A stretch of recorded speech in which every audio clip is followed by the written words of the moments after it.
तो यहाँ पे हम देख रहे हैं कि इंडिया जो है डिलीवर कर रहा है किलो क्लास सबमरीन है, एक डिफेंस सबमरीन है जो कि INS सिंधु वीर ने इसका नाम है, और ये म्यांमार को हम दे रहे हैं। इंडियन नेवी जो है हम जो है इसे म्यांमार को दे रहे हैं, हमें रसिया ने दिया था। तो हमने रसिया से खरीदा था, हम म्यांमार को दे रहे हैं, क्योंकि जो है हमारा रिलेशन, एक हमारा मिशन है कि हम जो है सागर मिशन पे चलें। विजन है हमारा कि सागर, तो सागर का मतलब होता है security and growth for all in the region, सभी के लिए जो है सिक्योरिटी बनी रहे। इसके लिए जो है हमने ये इन पड़ोसी कंट्रीज़ को हम सहयोग कर रहे हैं। तो this will be the first submarine of Myanmar navy. Myanmar navy का ये पहला सबमरीन होगा जिसका नाम है INS सिंधु वीर, जिसको म्यांमार को दिया गया है इंडिया द्वारा।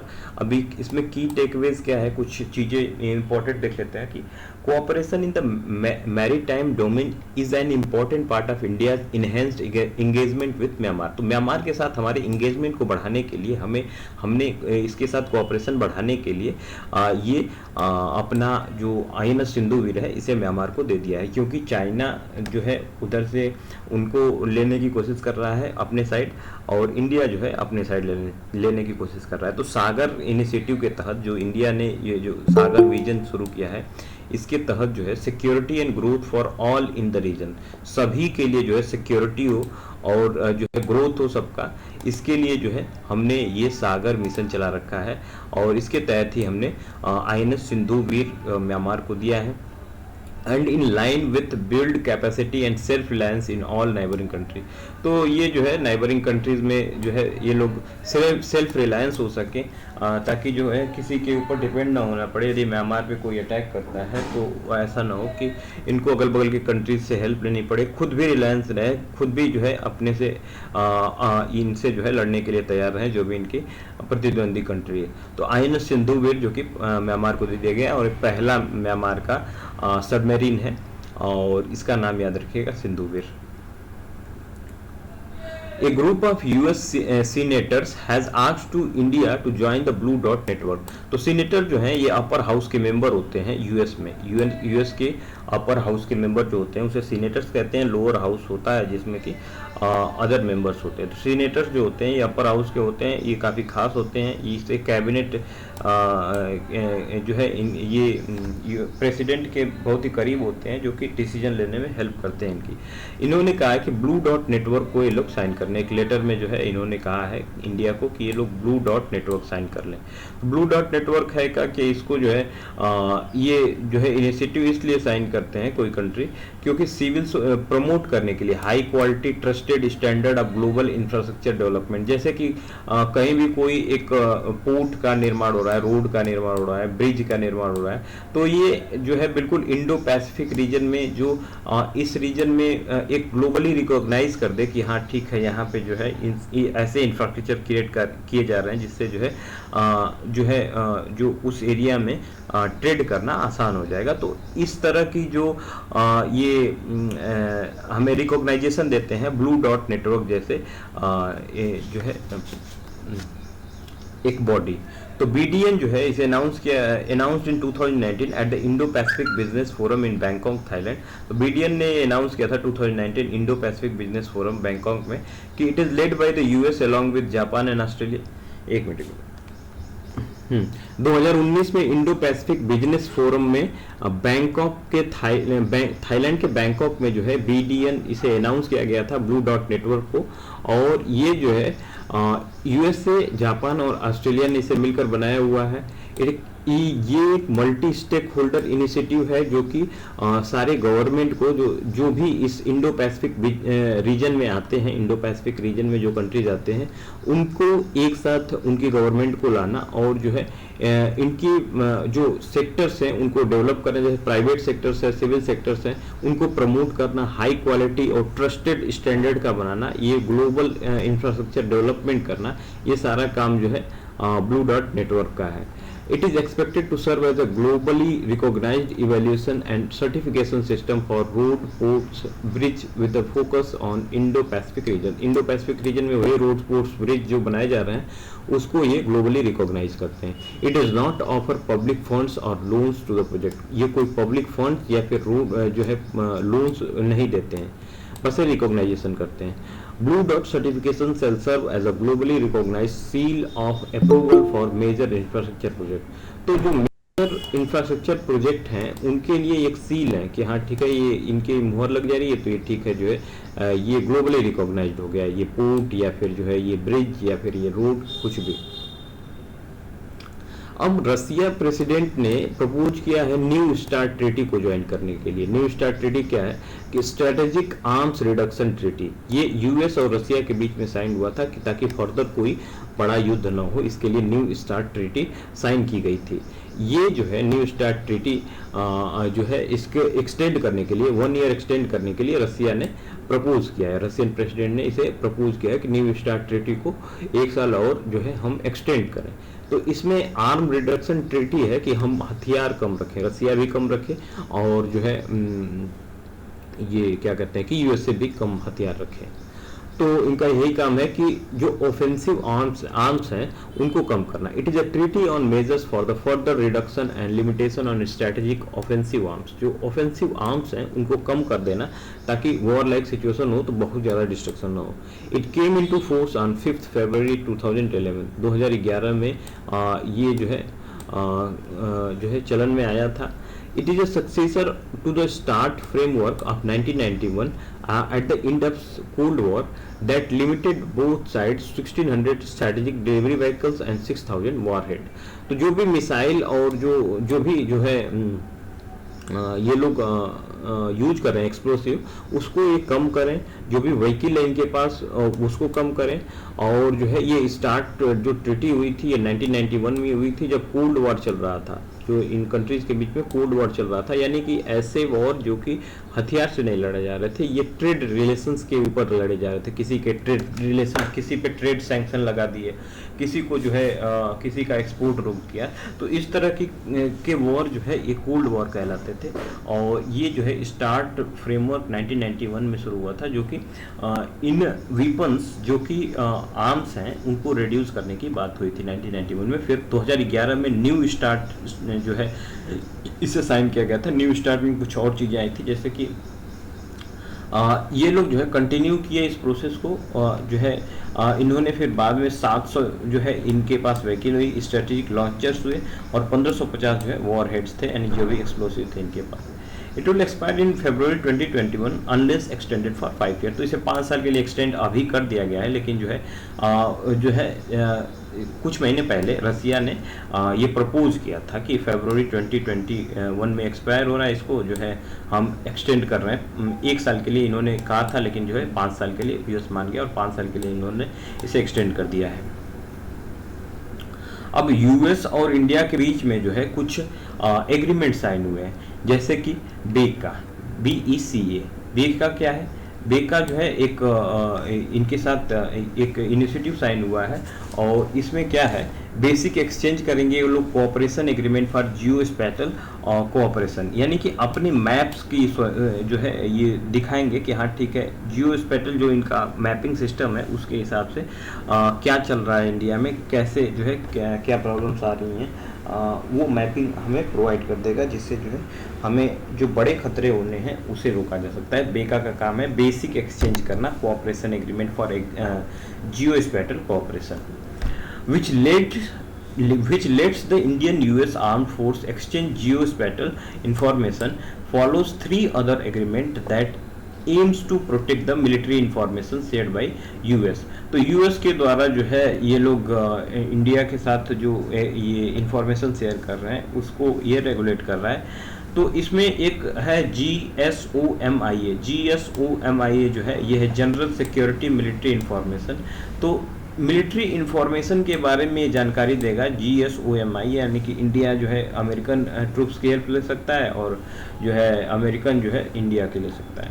Provide mutual logistic supports around the world.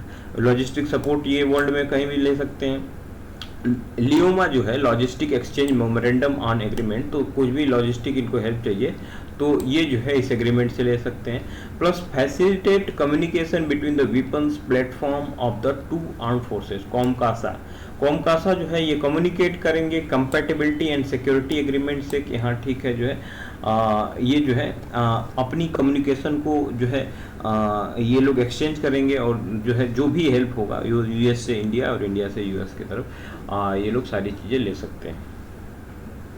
तो ये 3 एग्रीमेंट जो है बेका है और GSOMIA है, लेमोआ है, कॉमकासा है। ये बस एक बार बहुत इजी क्वेश्चन पूछ दिया था कि ये एग्रीमेंट किस कंट्री के साथ है। तो ये जो है बेका इंडिया का, ये जो कॉमकासा या फिर लेमोआ GSOMIA है, ये किस कंट्री के साथ है, तो ये यूएस के साथ है। बहुत इजी क्वेश्चन रिवीजन में ही पूछ दिया था।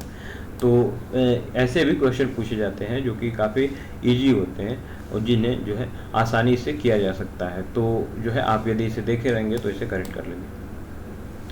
अब रिसेंटली 2 प्लेसेस न्यूज़ में थे।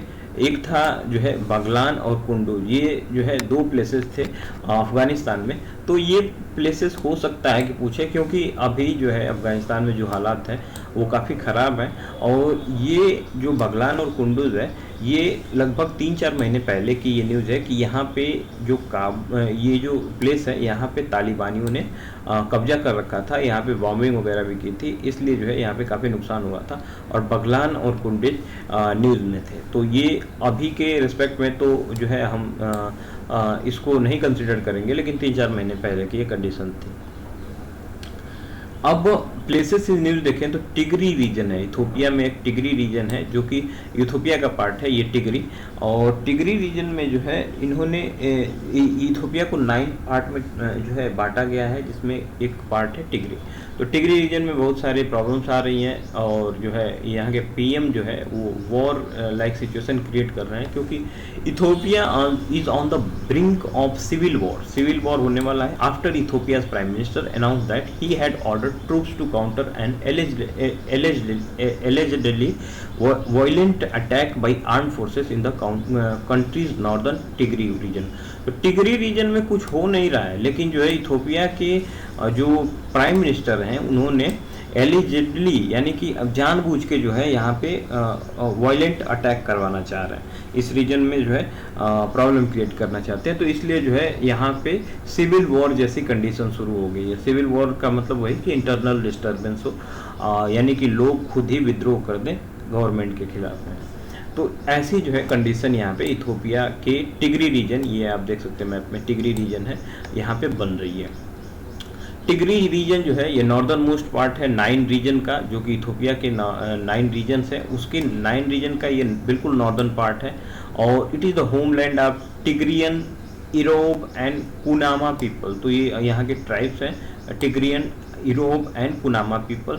और ये जो है it is also known as region 1 according to the federal constitution. इसके फेडरल कॉन्स्टिट्यूशन के अकॉर्डिंग ये जो है रीजन 1 कहलाता है Tigray. It is bordered by Eritrea to the north, Sudan to the west. तो ये वाली जो कंट्री है ये सूडान है, ये इधर जो है ये इधर जो है आपको एरिट्रिया मिल जाएगा। एरिट्रिया किधर है? नॉर्थ में जो है एरिट्रिया ऊपर मिलेगा, और ये सूडान है, ये साउथ सूडान है, ये साउथ सूडान है। ये वाला रीजन जो है सूडान है, ये एरिट्रिया है, यहाँ पे डिजिबुटी आपको मिलेगा।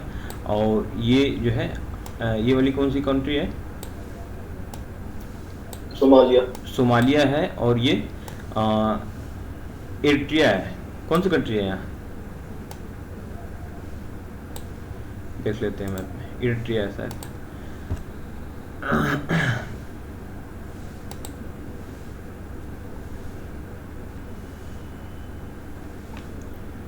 सोमालिया जो है ये वाला रीजन है, ये पूरा सोमालिया रीजन है, ये वाला जो है पूरा सोमालिया रीजन है। ये इथोपिया का पार्ट था जो हमने देखा अभी। टिग्रिस रीजन जो है यहाँ पे था, और इसके ऊपर जो है ये जो है एरिट्रिया इसके ऊपर है, जो कि इस रीजन में आ रहा है। यहाँ डिजिबुटी, और इसके जो है हमने देखा था कि वेस्ट में ये सूडान था। सूडान कंट्री जो है इधर है, साउथ सूडान इसके नीचे है, इथोपिया के नीचे फिर केनिया है, केनिया फिर सोमालिया। यहाँ पे हॉर्न ऑफ अफ्रीका कहते हैं इसको, इन कंट्रीज को। तो हॉर्न ऑफ अफ्रीका में कौन कौन सी कंट्रीज आएंगी पता है आपको? चार क्या 4 कंट्री आएंगी सर? क्या कह रहे हैं? आवाज नहीं आ रही आपकी clear.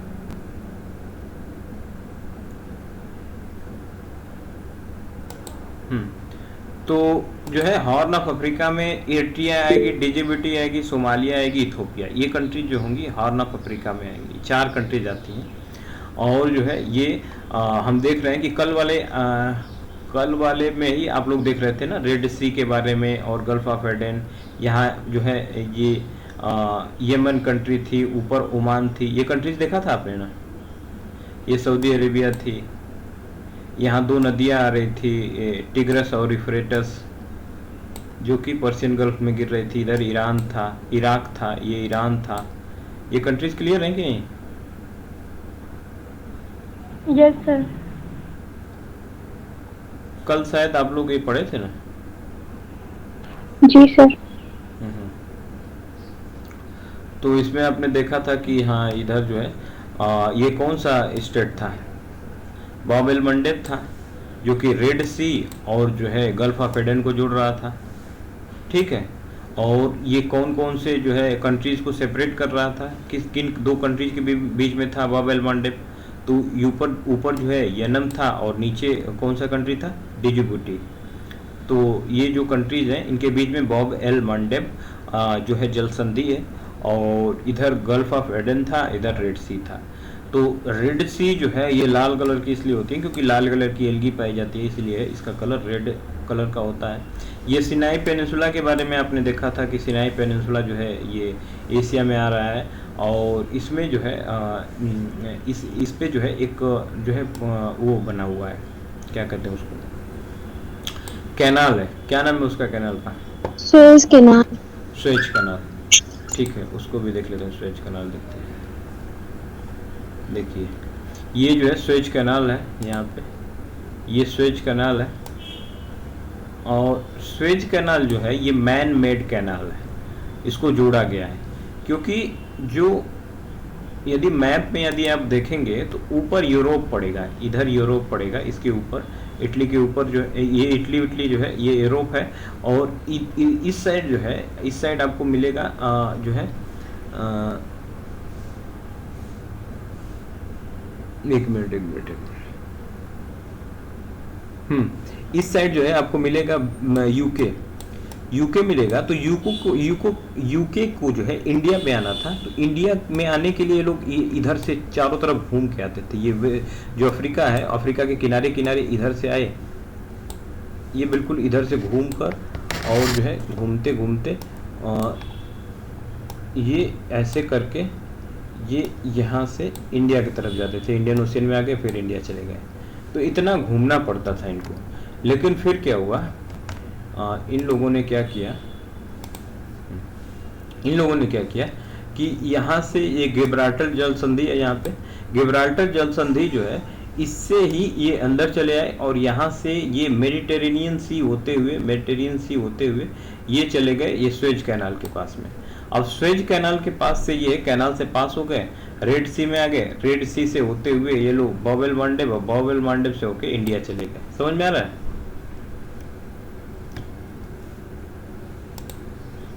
Yes sir. Yes sir. तो ये कैसे इंडिया जो है लगभग 13 किलोमीटर के डिस्टेंस को ये लोग जो है 1300 किलोमीटर के डिस्टेंस को इन्होंने 3000 में बदल दिया। सॉरी कितना किलोमीटर था यार,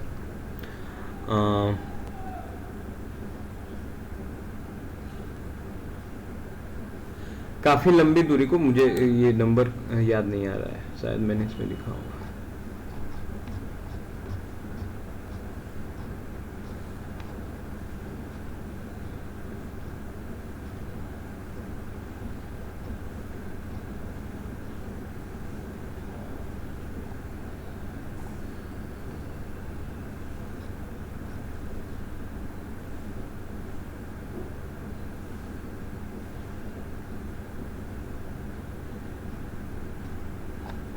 वहीं पे तो इन लोगों ने क्या किया था कि इस कैनाल को बना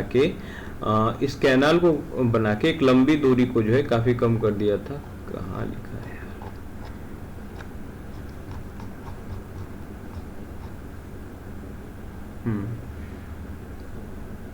एग्जैक्ट मुझे याद नहीं आ रहा है कितना है, कितना किलोमीटर कोई की डिस्टेंस को, क्योंकि इधर से जब आ रहे थे तो ये काफ़ी लंबी दूरी पड़ जा रही थी।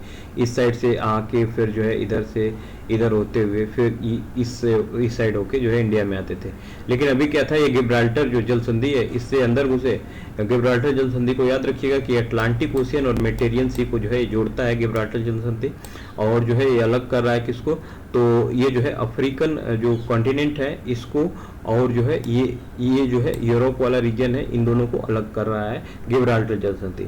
तो गिब्राल्टर जल संधि जब इसमें इंटर करते हैं तो ये जो है आसानी से आपको स्वेज कैनाल होते हुए इंडियन ओशियन में आ जाते हैं। तो पोर्ट जो है ये जो कैनाल है इसे बनाया गया था 1869 में, 17 नवंबर 1869 को इसको इनागुरेट किया गया था, और ये 193.3 किलोमीटर लंबी एक जो है कैनाल है। इसमें जो है ये पिछली बार का पीसीएस का एक क्वेश्चन था, इससे पूछा था कि इसमें कौन कौन सी लेक्स आती हैं, क्योंकि इसमें छोटे छोटे लेक्स हैं जो कि कनेक्ट करती हैं इनको, और यही क्वेश्चन जो है हमसे पूछ लिया था पीसीएस में। ये नहीं पूछा था, पूछा ये था कि इनके लेक्स को अरेंज कीजिए आप नॉर्थ टू साउथ अरेंज करने के लिए। ये पिछले पीसीएस में पूछा था, तो कैसे होगा देखिए। स्वेज कैनाल में जो है कुछ लेक्स हैं जो कि नॉर्थ से साउथ हमने इसको लिख रखा है। जैसे सबसे नॉर्थ में सबसे ऊपर जो लेक है वो है अलमंजिसा, फिर उसके नीचे जो है टिम्सा है, और उसके नीचे ग्रेट बिटर है, उसके नीचे फिर लिटिल बिटर है। तो ये चार जो लेक्स हैं वो हमें इस स्वेज कैनाल में देखने को मिलती है, जिसके बारे में ये क्वेश्चन पूछ लिया था कि स्वेज कैनाल में कौन कौन सी लेक्स हैं जिनको जो है तोड़कर एक जो है एक कैनाल बना दी गई है जो कि मेडिटेरेनियन सी को रेड सी से जोड़ता है। ये चीज़ें आपको बहुत क्लियर होनी चाहिए कि मैपिंग में, कि जैसे गिब्राल्टर जल संधि है तो ये किन दो वाटर बॉडीज के बीच में है, जैसे कि नॉर्थ अटलांटिक ओशियन और मेडिटेरियन सी के बीच में है ये। फिर आगे जाके ये जो हमारा कैनाल है ये किस को जो है जोड़ रहा है, तो मेडिटेरेनियन सी को रेड सी से जोड़ रहा है। ठीक है, मेडिटेरेनियन सी को रेड सी से जोड़ रहा है, इसको जो है हम स्वेज कैनाल कह रहे हैं। और यही पूछता है कि कौन कौन से जो है वाटर बॉडीज को जोड़ रहा है या फिर कौन से लैंड बॉडीज को सेपरेट कर रहा है। फिर यहाँ पे बॉब एल मैंडेब है। बॉब एल मैंडेब जो है ये किसको किसको जोड़ रहा है, तो रेड सी को, और यहाँ पे गल्फ ऑफ एडन है या फिर इंडियन ओशियन को जोड़ रहा है। तो ये बहुत क्लियर होना चाहिए, कंफ्यूजन यही होता है। रेड ये जो है बॉब एल मैंडेब पूछ लेगा, और जो है आप पर्शियन गल्फ से लगा के चले आएंगे तो जो है गलत हो जाएगा। स्वेज कैनाल पूछ लिया, मेडिटेरियन सी और रेड सी को जोड़ रहा है, आप इसका ध्यान रखिएगा।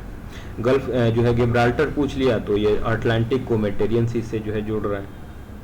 ठीक है, गिब्राल्टर जो जल संधि है इसको की ऑफ मेडिटेरियन सी भी कहते हैं, की ऑफ मेडिटेरियन सी। ठीक है, हाँ भाई आवाज आ रही है ना? यस। हाँ हाँ सर क्यों कहते हैं, क्या क्या कह रहे हैं सर क्यों कहते हैं? अरे सर भाई गिब्राल्टर जल संधि है, ये चाबी हो गई ना, बिल्कुल ये मेडिटेरियन सी में घुसने के लिए चाबी हो गई। जिसके पास भी इसकी चाबी होगी वही जो है इसको खोलेगा और कहेगा कि हाँ ठीक है तुम अंदर जा सकते हो, तुम नहीं जा सकते हो। समझ में आ रहा है? सर हाँ हाँ, ठीक है। सर ये जो यहाँ पे लिखा है पोर्ट, सर पोर्ट से। इससे, यस सर, यहीं से ये स्टार्टिंग पॉइंट है ना सुएज कैनाल का? हाँ हाँ, ये ऊपर का जो है ये पोर्ट है, जिसको हम कहेंगे कि यहाँ जो है अगर आप इधर से जाएंगे तो यहाँ से आपको लास्ट जो पोर्ट मिलेगा, जैसे कि हमारे यहाँ JNPT है, कांडला है, विशाखापट्टनम है, वैसे ही यहाँ पे एक पोर्ट मिलता है। एक पोर्ट बना हुआ है, पोर्ट सिटी है, और इसको पोर्ट सेड कहते हैं। यहाँ पे एक पोर्ट बना हुआ है जिसको पोर्ट सेट, जैसे कि नाइल नदी जो है इधर गिर रही है, इसके बगल में ही है पोर्ट सेट, जहाँ से जो है पोर्ट पे क्या होता है, लोडिंग होती है यहाँ से, या फिर जो है आप यहाँ पे ऐसे पोर्ट्स होते हैं जहाँ पे जो है आप रिफ्यूलिंग करते हैं, या फिर जो है आपको यहाँ पे ये एक स्टेशन बना देगा, यहाँ पे एक लॉजिस्टिक हब बना देगा जहाँ पे आप सामान को जो है इकट्ठा कर रहे हैं और यहाँ से फिर शिप से लेकर इधर जो है ट्रांसपोर्ट कर रहे हैं। तो पोर्ट जो है यहाँ पे है, पोर्ट साइड इसको कहते हैं। ठीक है, यस सर।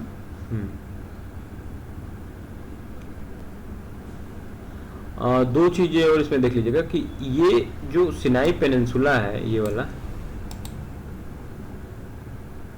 ये जो पेनिनसुला है जो है ये सिनाई पेनिनसुला जो है, इसमें क्या हो रहा है कि ये जो ये वाटर बॉडीज कुछ लग रही हैं, इसमें एक छोटी छोटी वाटर बॉडी जो है कोने में घुस गई है, पानी पानी ये अंदर तक है, ये दोनों, एक यहाँ है और एक यहाँ है। तो इसका भी जो है नाम है, याद रखिएगा आप, कि ये जो इस साइड है इसको हम लोग गल्फ ऑफ अकावा कहते हैं, गल्फ ऑफ अकावा, और जो इधर है इसको गल्फ ऑफ स्वेज कहते हैं। गल्फ का मतलब क्या होता है? गल्फ का मतलब क्या होता है भाई? तीन साइड से sir narrow opening, sir narrow opening होता है, दोनों साइड से लैंड होता है। तीन साइड नहीं से सर, लैंड, तीन साइड से लैंड से जो तीन घिरी साइड हो, से, और एक टाइप से खुला, पानी का घिराव होता है। जी सर। ठीक है। जैसे ये गल्फ स्वेज देखें तो इधर से भी लैंड है, इधर से भी लैंड है और इधर से भी लैंड है। तो इसको जो है ये डायरेक्ट उल्टा होता है किस चीज का? उल्टा किस चीज का होता है? पेनिनसुला का उल्टा होता है। पेनिनसुला जो है तीन साइड से वाटर से घिरा होता है, ठीक है। Yes sir. और ये गल्फ जो होता है वो तीन साइड से लैंड से घिरा होता है, ठीक है।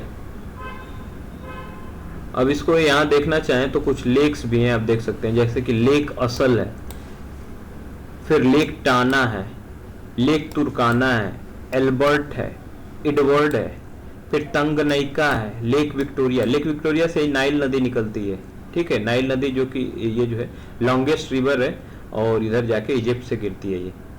फिर लेक मलावा है, लेक कराइबो है। तो ये कुछ लेक्स हैं जो कि काफ़ी इंपॉर्टेंट है। और ये रिफ्ट वैलीज के लेक जो है लेक्स हैं, यानी कि यहाँ पे जो है फ्रैक्चर्ड हो गया है, क्योंकि यहाँ पे हॉट स्पॉट रीजन आ गया है।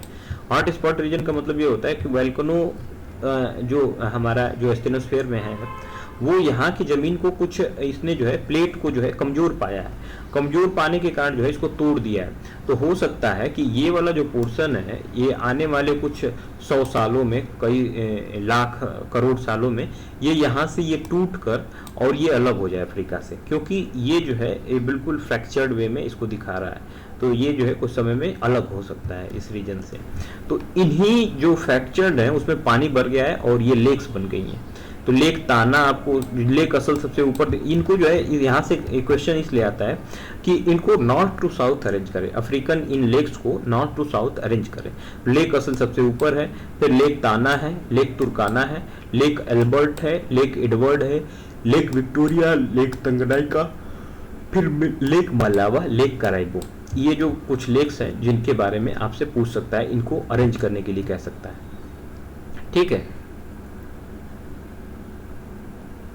फिर यहाँ पे एक लेक नसार है, नाइल नदी जो है इससे होके निकलती है, यहाँ जो है इसमें पानी भी कंट्रीब्यूट करती है लेक नसार में।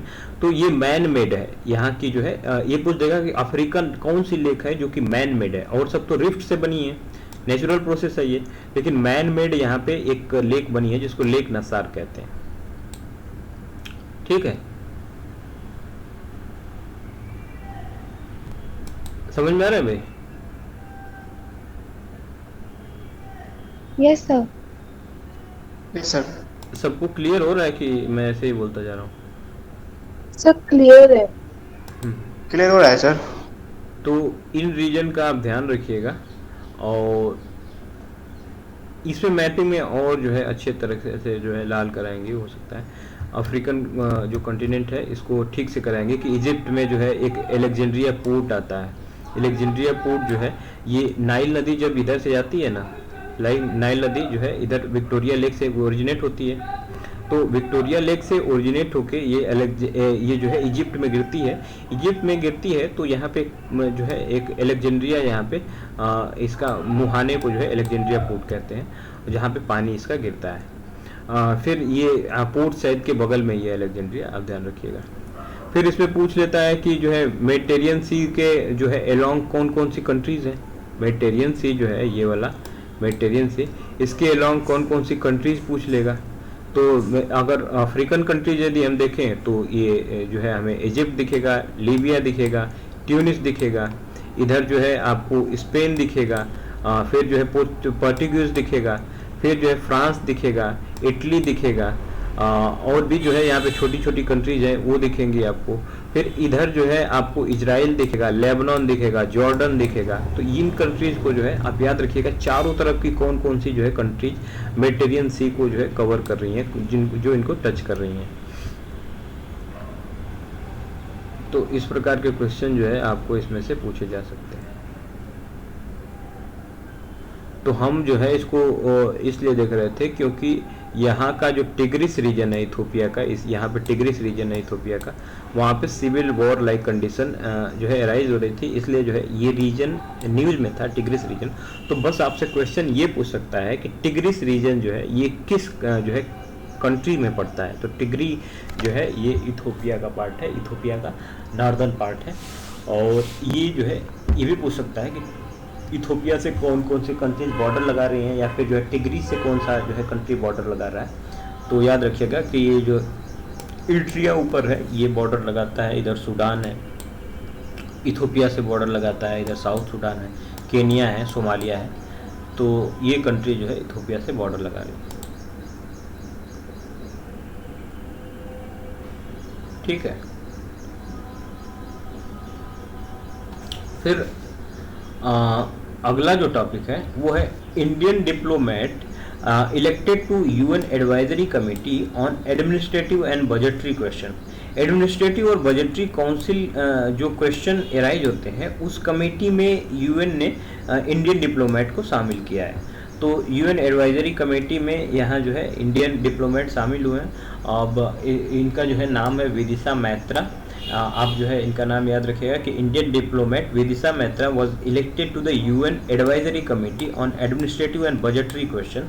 तो एडमिनिस्ट्रेटिव और बजटरी क्वेश्चन से रिगार्डिंग जो एडवाइजरी बॉडी है उसके हेड जो है उसमें जो है एडवाइजरी कमेटी में जो है इनको रखा गया है, विदिशा मैत्रा को इलेक्ट किया गया है। फिर ACBQ जो है एक सब्सिडरी ऑर्गन है यूएन जनरल असेंबली का ही। ये जो है बजटरी क्वेश्चन पे जो है एडमिनिस्ट्रेटिव टूल्स है जो कि जिस पे जो है कमेटी बनाई है, और उस कमेटी में जो है विदिशा मैत्रा को रिकमेंड किया गया है एज अ डिप्लोमेट। तो UN general assembly appoints member of the advisory committee. UN general assembly ने जो है इस मेंबर को जो है अपॉइंट किया है एडवाइजरी कमेटी का। और fifth committee of general assembly which deals with administrative and budgetary issues made the recommendation. तो फिफ्थ कमेटी जो थी इसने इस पे जो है रिकमेंडेशन दिया है। She has been elected for 3-year term beginning from January 1, 2021। तो जनवरी 1, 2021 से जो है इन्हें इलेक्ट कर दिया गया है, और ये जो है 3 साल के लिए यहाँ एक एडवाइजरी सलाहकार जो है इस कमेटी की बनी रहेंगी। इंडिया यूएन सिक्योरिटी काउंसिल का भी मेंबर बन चुका है, और ये जो है 6th टाइम या फिर 8th टाइम बना हुआ है, शायद 8th टाइम है कि 8th टाइम जो है यूएन सिक्योरिटी काउंसिल का इंडिया जो है ये मेंबर बन गया, लेकिन नॉन परमानेंट मेंबर है 2 साल के लिए। 2 साल के लिए नॉन परमानेंट मेंबर जो है बना है, और ये जो है जनवरी 2021 से ही इसका भी टाइम पीरियड शुरू होता है।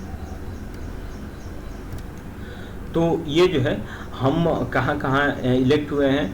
तो पहली बात की आप याद रखिएगा कि UNHRC United nation human right commission में पाकिस्तान को जो है वो काउंसिल में जो है अपॉइंट किया गया था, और इंडिया जो है एडमिनिस्ट्रेटिव और बजटरी क्वेश्चन पे जो यूएन की एडवाइजरी कमेटी है उसमें विदिशा मैत्रा को अपॉइंट किया है।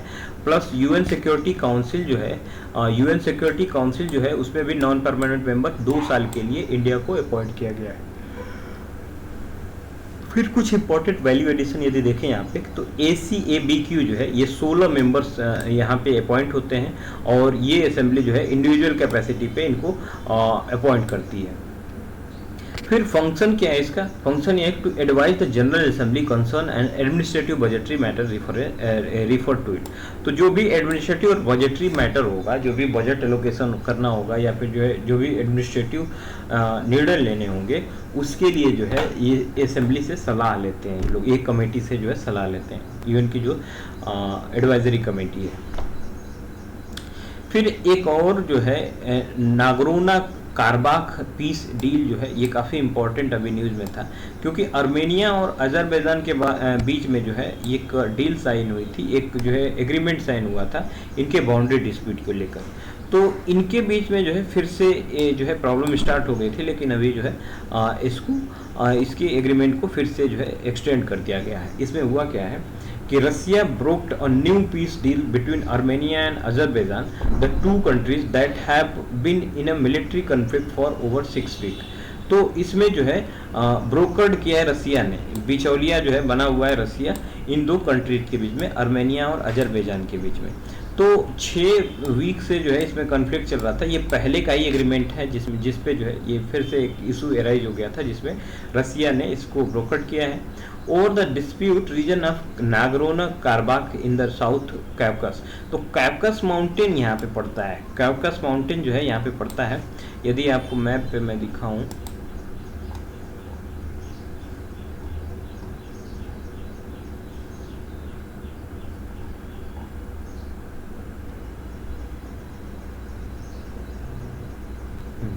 ये वाला कैवकस माउंटेन आपको दिख रहा होगा। ये जो माउंटेन है यहीं पे ये आर्मेनिया, अजरबैजान और जॉर्जिया जैसे कंट्रीज हैं। तो आर्मेनिया और अजरबैजान के बीच में कन्फ्लिक्ट चल रहा था एरिया का, कि ये जो है बाउंड्री लाइन को लेकर इनमें कन्फ्लिक्ट था। वो जो है कैवकस रीजन की तरफ का है, और ये कंट्री जो है मिलिट्री कॉन्फ्लिक्ट में थी 6 वीक्स से, और जिसको जो है ब्रोकर्ड किया था रसिया ने। As per the new peace deal, both side will now maintain position in the area that they currently hold, which will mean a significant gain for Azerbaijan as it has reclaimed over 15 to 20% of its lost territory during the recent conflict। तो एक recent conflict में जो 15 to 20% area जो है Azerbaijan ने loss कर दिया था, उसे इस समय जो है इसने एक्वायर कर लिया है। तो ये अजरबैजान जो है ये करंटली एक गेन में है आर्मेनिया से। तो इसको जो है जहाँ तक ये लोग कन्फ्लिक्ट रीजन जो इनका था, उसी पोजीशन को इन लोगों को मेंटेन करने के लिए कहा है कि नाउ आप जो है आप इसी पोजीशन को मेंटेन करें, जहाँ तक आप हैं वही रीजन जो है आपका अजरबैजान का होगा, और उसके नीचे वाला जो है आर्मेनिया का होगा। तो इसमें अजरबैजान को फ़ायदा हुआ है, क्योंकि इसने जो है जो अपनी टेरिटरी लॉस की थी उसको फिर से गेन कर लिए। Further, under this agreement, all military operations are suspended. Russian peacekeepers will be deployed along the line of contact in Nagorno-Karabakh and the Lachin corridor that connects the region to Armenia. Straddling Western Asia and Eastern Europe, Nagorno-Karabakh is internationally recognized as part of Azerbaijan. But most of the region is controlled by Armenia separately. तो इनमें काफ़ी ज़्यादा conflict था, ये उनके territory को capture कर रखे थे और ये इनकी। तो जो है नागरोना कारबाख पीस डील साइन हुई है रसिया के प्रेजेंस में, और ये जो है अजरबैजान और आर्मेनिया के बीच में पीस डील साइन हुई थी। इससे बस एक क्वेश्चन विजन में यही पूछा था कि नागरोना कारबाख का जो है ये इशू है, ये किन दो कंट्रीज के बीच में है।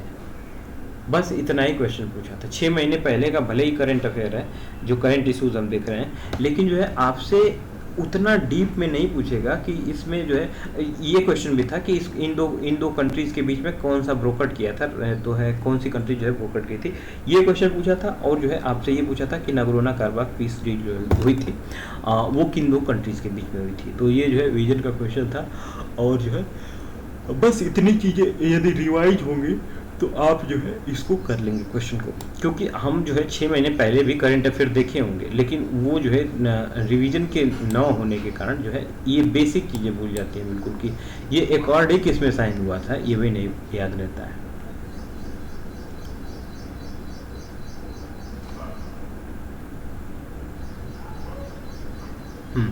चलिए अब कल देखेंगे इसको, आगे जो है कल इसको एक्सटेंड करेंगे फिर हम। Okay, sir. Thank you, sir. Welcome. Thank you, sir. Welcome. Thank you sir.